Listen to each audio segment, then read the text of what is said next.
Thank you for that lovely music. It's been 2 years since I've spoken here at Chapel. I like to call it BC, before COVID. As we move closer to Christmas, let's look at the narrative in Luke 2. In those days, a decree went out from the Emperor Augustus that all the world should be registered. This was the first registration and was taken while Quirinius was governor of Syria.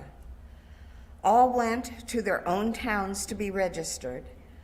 Joseph also went from the town of Nazareth in Galilee to Judea, to the city of David called Bethlehem, because he was descended from the house and family of David. He went to be registered with Mary, to whom he was engaged and who was expecting a child. While they were there, the time came for her to deliver her child. Now, in my readings, I found that Matthew and Luke recite two different lineages for Jesus. One, patriarchal, which is traditionally Jewish, says the lineage from King David was to Joseph. The other, matriarchal, says the lineage came through Mary. Remember, Joseph was not the physical father of Jesus. There were at that time also two Bethlehems. One was northwest of Nazareth, and one southeast of Jerusalem. The Bethlehem south of Jerusalem has always been cited as the home territory of King David. So we are to assume that the family made that long, dusty trip to Bethlehem further away. Nazareth is a rather small city in the territory of Galilee. David's Bethlehem is a slightly larger city in the territory of Judea, not far from Jerusalem. Bethlehem was the ancestral home of the great King David. So since Mary or Joseph was descended from the line of King David, Bethlehem was where they must be registered. I'm not certain why they needed to be registered, except perhaps for tax purposes. The Romans had vast numbers of lands and foreign citizens under their rule, and Rome and Emperor Augustus was all about the tax collection to support his massive army. I would guess that he wanted an accounting of how much tax money he would be getting or should be getting. World domination is pretty expensive. The Israelites were used to high taxes. Their own rulers weren't above asking for more and more, but this went a little further. Nazareth is 97 miles from Bethlehem. Joseph and Mary would be walking with their belongings packed on a donkey. We must assume that Mary was in her 8th or mid-8th month of pregnancy, since she delivered shortly after they arrived in Bethlehem, according to what is written in the Bible.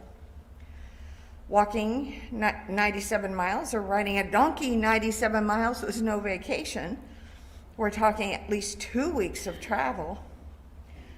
They probably passed through Jerusalem and some small cities along the way, but at that time, there was a long stretch where there were no cities.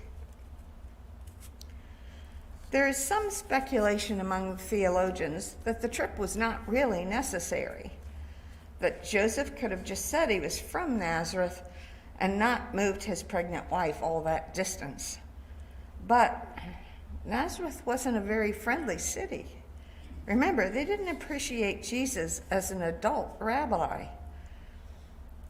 And that whole situation of Mary and Joseph just being engaged and her being pregnant, set tongues wagging. So perhaps it would have been more dangerous for Joseph and Mary to lie about where his descendants were from than make the very long journey. Nazareth was the kind of town where everyone knew everyone else's business and ancestry. So the newlyweds went on a very long honeymoon, not of their choosing. They arrive in Bethlehem, hot, dirty, thirsty, and probably hungry by this time. Because the calendars of the time differed from our current time, it was decided that although we celebrate the birth of Jesus in December, close to the winter solstice, as was dictated by a pope in Rome many centuries later, his actual month of birth was probably in spring sometime. It's hot and dusty in Israel in the spring. As for celebrating the birth of Jesus in December following the winter solstice, which still has significance for much of the world, it was a time of quiet and peace. And what better time to celebrate the birth of the Prince of Peace but in December? Many of us have traveled to distant countries and cities. Maybe our trips were highly significant, but this trip for this family was so incredibly significant. It is interesting that in the books of Matthew, Mark, and John, this trip was never mentioned. In Matthew, it was stated that Jesus was born in Bethlehem, but that's the only city mentioned.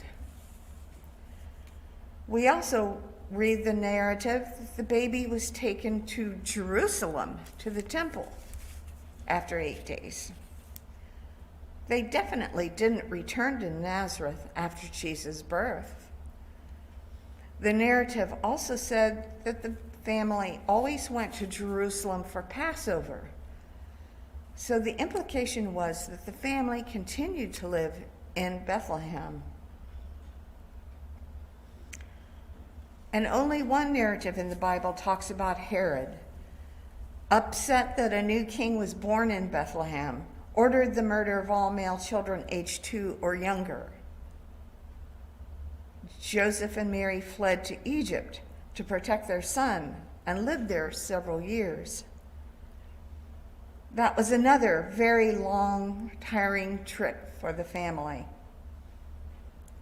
They were immigrants moving to wherever they would be safe, not unlike the families coming from Mexico, El Salvador, Guatemala, and Nicaragua today. They just want a safe home for their children. But it gets one thinking, at least me. Joseph, being a Jewish man, would never have aided his wife in the delivery of a baby. Perhaps the innkeeper's wife was there to help. Shepherds were very low on the pecking order in the towns. They were dirty, smelly, and spent so much time in the fields that their appearance in town would have caused some problems.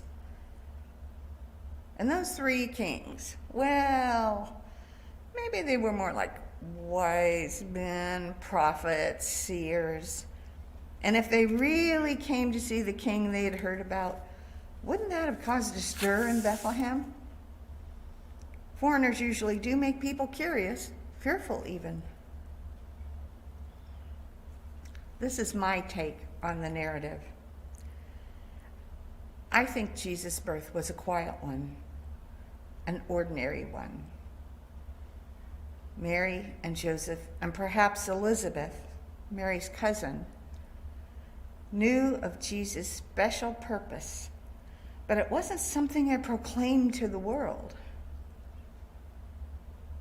I think the appearance of angels in the fields to shepherds and gifts from the Magi were put into the biblical narrative to emphasize the miracle, the importance of Jesus' birth. I think Jesus was an ordinary child, curious and intense in his learning rabbinical law. When he was 12, the questioning in the temple was to be expected of young Jewish boys at that age. This was their bar mitzvah, their coming of age ritual.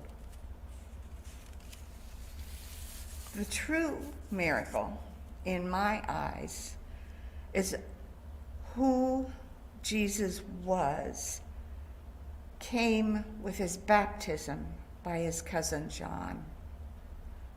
That's where the miracle was. I'm not challenging the truth of the Gospels, but it does make for a really good story.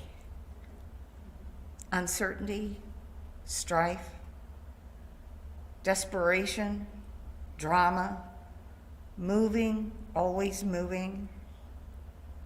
It captures our imagination. It provides a narrative that makes sense to us. It is a story worthy of a king. If we ever needed a story of miraculous birth, a loving family, and a story of hope and new beginnings, it is now. We need to feel the excitement the shepherds felt. We need to feel the humble admiration of the Magi. We need to proclaim with trumpets and songs of praise the birth of Jesus, the Son of God. The road is long and difficult, but the destination is filled with promise. Jesus, the Son of God, brought us this far with his teachings. We can carry on and share the love of God with each other. Please pray with me. Creator, sustainer, be with us as we travel this life on dusty roads, through trials and tribulations, amid doubters and those who have lost faith in you.